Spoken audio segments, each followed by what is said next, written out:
एक ऐसी सभ्यता जिसने पिरामिडों से आसमान को छूने की कोशिश की, ममीज के जरिए मौत को चकमा दिया और नील नदी के किनारे अमरता की कहानियाँ लिखी। लेकिन मिस्र की इस प्राचीन सभ्यता में कुछ ऐसा छिपा है जिसे आज तक कोई समझ नहीं पाया। क्या आप जानते हैं पिरामिडों के अंदर बने रहस्यमय रास्ते कहाँ ले जाते हैं, या फिर ममीज के साथ दफन की गई वस्तुएं किस बात का संकेत देती हैं? आज हम मिस्र की इस अनोखी दुनिया में कदम रखेंगे जहां हर सवाल के साथ एक रहस्य जुड़ा है। मिस्र की कहानी शुरू होती है नील नदी से। इस नदी को सिर्फ नदी कहना गलत होगा, क्योंकि इसके बिना ये सभ्यता कभी जन्म ही नहीं ले पाती। हर साल नील नदी में आने वाली बाढ़ ने इस जगह को इतना उपजाऊ बना दिया कि मिस्र के लोग इसे जीवनदायिनी देवी भी कहने लगे। लेकिन क्या आप जानते हैं, नील नदी के किनारे मिलने वाले कुछ प्राचीन नक्शे और उपकरण इतने उन्नत थे कि वैज्ञानिक भी आज सोच में पड़े हैं। क्या ये वाकई 5000 साल पुराने हैं? कैसे ये नदी सिर्फ पानी की धारा से बढ़कर मिस्रवासियों की संस्कृति और धर्म का हिस्सा बनी? इस सवाल का जवाब अभी भी इतिहास के पन्नों में छिपा है। पिरामिड, ये नाम सुनते ही हमारे दिमाग में रहस्य और रोमांच की तस्वीर उभरती है। लेकिन क्या ये सिर्फ एक मकबरा था या इनका कोई और मकसद था? ग्रेट पिरामिड ऑफ गीजा को 4500 साल पहले बनाया गया। हर पत्थर का वजन 2 से 15 टन के बीच था। सवाल उठता है, इतनी भारी चीज़ों को बिना आधुनिक तकनीक के इतनी ऊंचाई तक ले जाया कैसे गया होगा?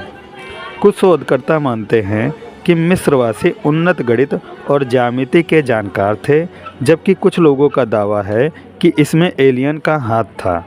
और पिरामिड के अंदर की गैलरियाँ ये किस उद्देश्य से बनाई गई थी?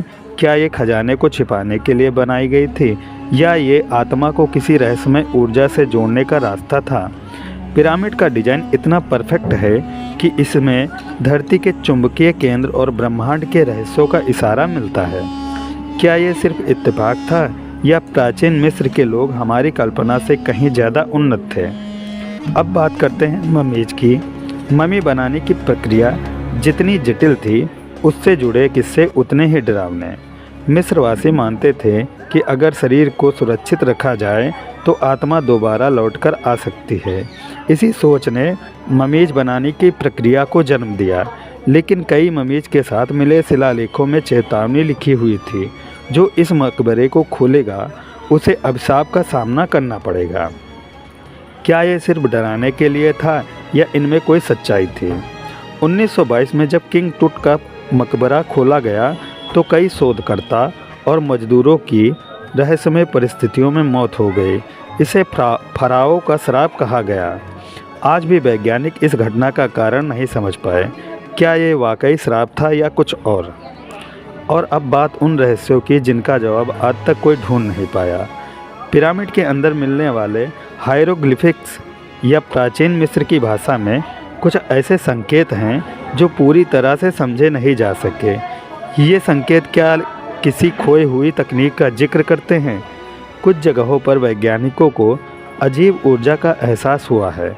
क्या पिरामिड एक तरह के ऊर्जा केंद्र थे जो ब्रह्मांडीय शक्तियों से जुड़े थे? एक और रहस्य, स्फिंक्स की मूर्ति। वैज्ञानिकों का मानना है कि यह मिस्र की सभ्यता से भी पुरानी हो सकती है। तो सवाल उठता है, इसे किसने बनाया और क्यों बनाया? क्या मिस्र की सभ्यता सिर्फ इंसानों की कड़ी मेहनत का नतीजा थी, या इसके पीछे कोई ऐसी शक्ति थी जिसे हम आज तक समझ नहीं पाए? मिस्र की सभ्यता हमें ये सिखाती है कि इंसान की जिज्ञासा और सपनों की कोई सीमा नहीं है। लेकिन इसके साथ ही ये सवाल भी छोड़ जाती है, क्या हम वाकई इस प्राचीन सभ्यता को पूरी तरह से समझ पाए हैं? अगर आपको इस वीडियो ने सोचने पर मजबूर किया तो इसे लाइक करें और अपने दोस्तों के साथ शेयर करें। और हाँ, हमारे चैनल को सब्सक्राइब करना ना भूलें, क्योंकि अगली बार हम एक और रहस्यमय दुनिया की सैर पर निकलेंगे। तब तक के लिए अलविदा।